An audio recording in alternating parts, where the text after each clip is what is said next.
Bezel-less smartphones have become all the rage in recent years, from Samsung's Galaxy S7 Edge release, now to the S8, Note 8 and Xiaomi's recent Mi Mix smartphone. Chinese manufacturers have jumped aboard, as they always do with their cheap alternatives, and today it's the Bluboo S2, a truly bezel-less smartphone for under $200. Let's take a look and find out.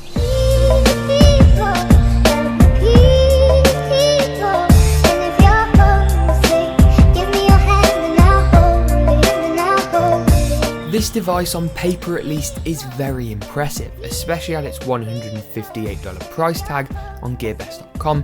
At the time of filming, links as always in the description below.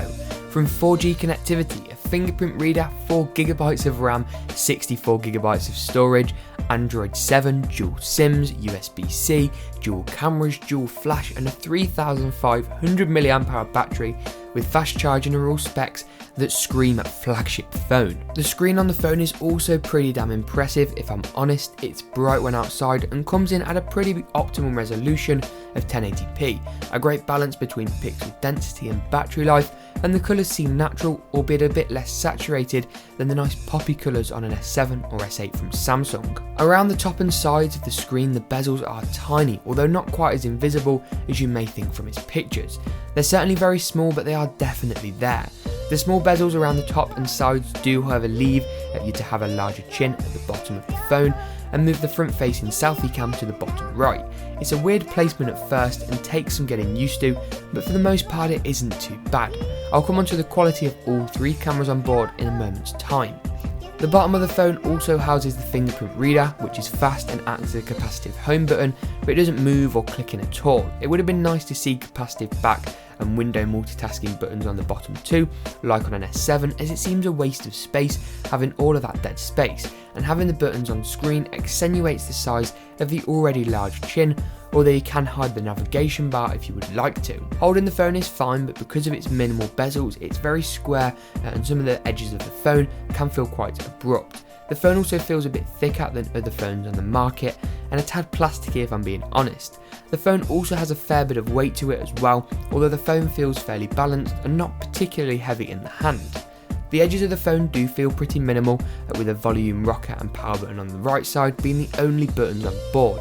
The dual SIM tray resides nicely directly on the opposite left side and blends in nicely. The bottom of the phone houses what initially appears to be stereo speakers, although weirdly sound only comes out of the right hand side of the grills, which is disappointing. It is loud enough though and a tad tinny, nothing out of the ordinary even for a flagship phone. The bottom also houses a single port, the device's USB-C connection, and whilst it's great to see USB-C being more widely adopted, like the iPhone it loses out on the headphone jack in favour of a single connector. It isn't exactly like thinness is the reason here either. In terms of the headphone jack diameter, there's certainly room, and using the included adapter does work fine, it just drives me slightly insane. The rear of the phone is minimal in terms of design, but a fingerprint magnet like no other. When perfectly clean it looks superb, but how long you can keep it that way is a challenge in itself. The Bluboo logo sits nicely in the middle, with the dual cameras and dual flash residing at the top. You can switch between the two in the camera app, one being a so-called one-time zoom, the other a so-called telescopic two-time zoom.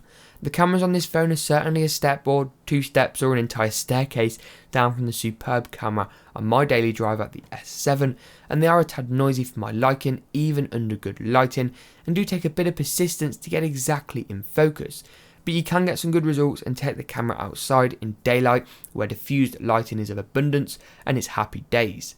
Rear facing video quality is also good at a maximum resolution of Full HD 1080p, but the front facing camera's 480p max resolution is pretty appalling, to be brutally honest.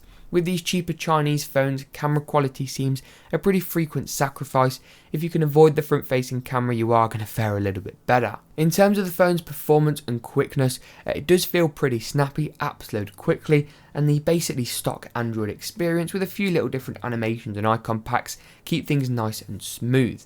In terms of benchmarks in Geekbench 4, the 4 being quite important, it scores a respectable multi-core score of 3,372, which sits 10% under Xiaomi's Mi 5, a phone that costs practically double on gearbest.com, all the links in the description below.